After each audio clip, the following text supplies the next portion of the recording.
Hello students, I hope that you all are fine. We were reading lesson 5, Should Wizard Hit Mummy? By far we have read about a Roser skunk who had a problem of bad smell because skunks are known for their bad smell. But other animals would tease him. Finally, Roser went to a wizard and made himself smell like roses. But mother skunk did not like it. She went to the wizard, hit him on his head with her umbrella and made Roser bad smell again. Joe was not ready to accept the fact. This is the most important question of this lesson. How did Jack end the story and how did Joe want the story to end and why? ये इस lesson का सबसे important question है. For long answer, for short answer. So Jack told her that eventually all other animals got used to the bad smell and they did not mind it anymore.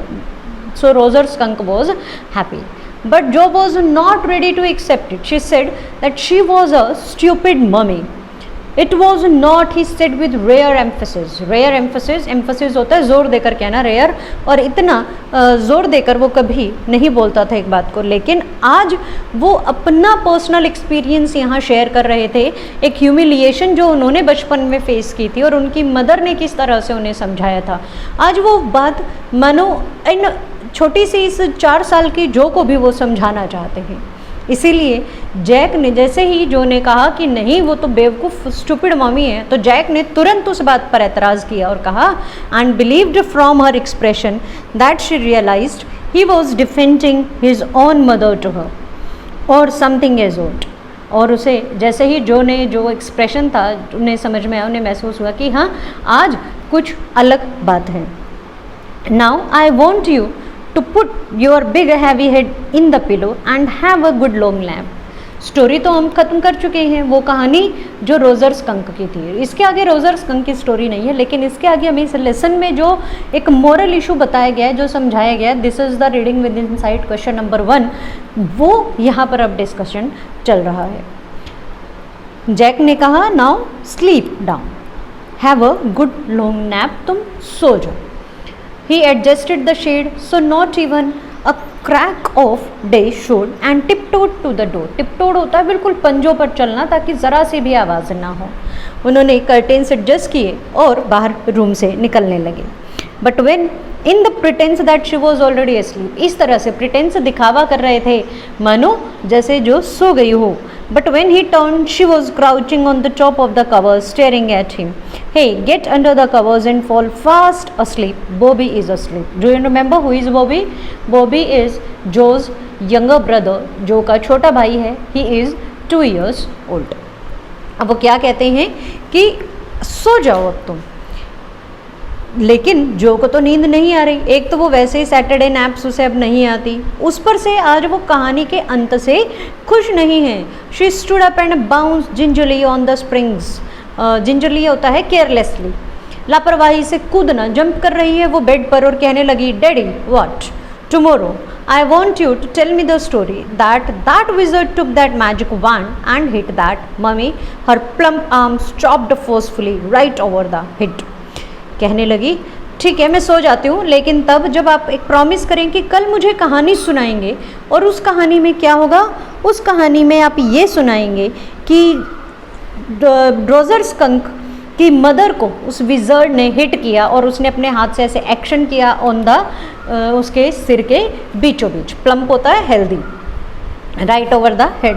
Know that is not the story. लेकिन Jack भी adamant है, वो भी मानने को तैयार नहीं कि चलो अभी तो बच्ची सो जाएगी शायद भूल जाए. लेकिन वो कहते हैं नहीं ये तो कहानी ही नहीं. The point is that little skunk loved his mummy more than he loved all other little animals and she knew what was right.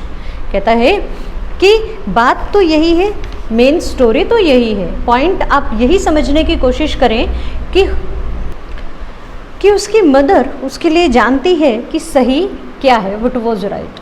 और रोजर स्कंक इतना बाकी एनिमल्स से प्यार नहीं करता जितना अपनी मदर से करता है. उसे बाकी एनिमल्स की केयर नहीं है, परवाह नहीं है, लेकिन उसे इस बात की परवाह है कि उसकी मदर क्या चाहती है, उसकी मदर क्या सोचती है. अगर उसकी मदर ये चाहती है कि उसे एक स्कंक की तरह स्मेल करना चाहिए तो वही होगा, और वो जानता है कि उसकी मदर कभी उसके लिए गलत नहीं चाहेगी। नो टुमारो यू से ही हिट दैट मम्मी, लेकिन जो इज़ ओनली 4 years old, 4 साल की छोटी बच्ची है, वो इस बात को समझ ही नहीं सकती। ये बात बड़े समझ सकते हैं लेकिन वो बच्ची नहीं समझ सकती, इसीलिए वो कह रही है कि नहीं, मैं ये चाहती हूँ कि कल आप मुझे यही कहानी सुनाएं, that wizard hit that mummy. यही लेसन का नाम है, should wizard hit mummy. Do it. She kicked her legs up and set down on the bed with a great heave and complain of springs. जैसे बच्चे tantrums करते हैं, नखरे करते हैं, तो वो पैर पटकते हैं, ऐसे ही अब वो कर रही है, बेड पर इस तरह से उछलकर बैठ गई। And she had done hundreds of time before, इससे पहले भी कई बार वो ऐसे नखरे कर चुकी है, but except that this time she did not laugh. लेकिन आज वो हंस नहीं रही थी, यानी आज वो सीरियस थी, वो चाहती थी, she really wanted. Her father promised her that he would tell her the story wizard hit mummy. Say it again. Well will see now at least have a rest, कि चलो देखेंगे बट फिलहाल तो सो जाओ। And stay on the bed, you are a good girl, और ऐसा कहकर कि यहीं रहना, यहीं सोना है, अब तुम सो जाओ। इतना कहकर वो चले गए। Close the door, went downstairs, नीचे गए। Where Claire was painting furniture. Who is Claire? Remember the name is coming again. Claire is Joe's mother, जो कि मदर का नाम है। She was painting the furniture, wooden furniture. They had planned to paint the furniture, and Claire had spread the newspapers, opened the paint can, and wearing an old shirt of his on the top of her maternity smock, was stroking the chair rail with a dipped brush. वो इस समय क्या कर रही थी? Chair rail यानी कि chair पर एक पेंट कर रही थी, ब्रश पेंट थी उसके हाथ में, और उसने जैक की एक पुरानी शर्ट पहनी हुई थी on her maternity smoke because she was 6 months pregnant now. Above him foot steps vibrated and recalled, और जैसे ही वो नीचे आए उन्हें कुछ आवाज़ सुनाई दी कि कोई चलता हुआ आ रहा है, और वो कौन चल रहा था? इट वॉज जो थी, जो अब भी सोई नहीं थी क्योंकि उसे कहानी का अंत पसंद नहीं आया था। तो जैक ने नीचे से ही आवाज़ लगाई, John shall I come up there and spank you. Spank होता है जो प्यार से थपकी दी जाती है, दैट इज़ कॉल्ड स्पैंक, कि मैं आऊँ और तुम्हें एक थप्पड़ लगाऊँ। थप्पड़ इन द सेंस स्पैंक आप समझ गए जो प्यार की थपकी होती है। द फुट स्टेप्स हेजिटेटेड, वो वहीं रुक गई। That was a long story, और क्लेयर कहती है आज बड़ी लंबी कहानी सुनाई, क्योंकि लंबी इसीलिए रोजर स्कंक का आगे उसने आज कहानी कॉन्टिन्यू की। The poor kid he answered and with utter weariness washed his wife labour. Weariness यानी दुखी होते हुए, परेशानी से उसने अपनी पत्नी की तरफ देखा और सोचने लगा। The woodwork cage of mouldings and rails and baseboards all around them was half old tan half new ivory and he felt caught in an ugly middle position. ये आपके टेक्स्ट बुक का 4th question है। What makes Jack feel caught in an ugly middle position? Jack को क्यों लगा कि वो एक मिडल पोजिशन में फंसे हुए हैं? देख रहे हैं पेंट होते हुए फर्नीचर को, जो हाफ तो टैन कलर का है, टैन वो जो डार्क ब्राउन कलर होता है, और आइवरी जो क्रीम कलर होता है, वो नया पेंट कर रहे हैं। आधा फर्नीचर टैन है, आधा आइवरी है, और खुद को भी इसी तरह एक हाफ मिडल पोजीशन में पाते हैं। अगली मिडल पोजीशन में उलझा हुआ क्यों पाते हैं? क्योंकि एक तरफ तो वो जो क्लेयर की हेल्प करना चाहते थे, दूसरी तरफ वो जो को भी समझाना चाहते हैं कि रोजर स्कंक की मदर ने जो किया वो ठीक है, स्कंक के लिए वही बेस्ट था।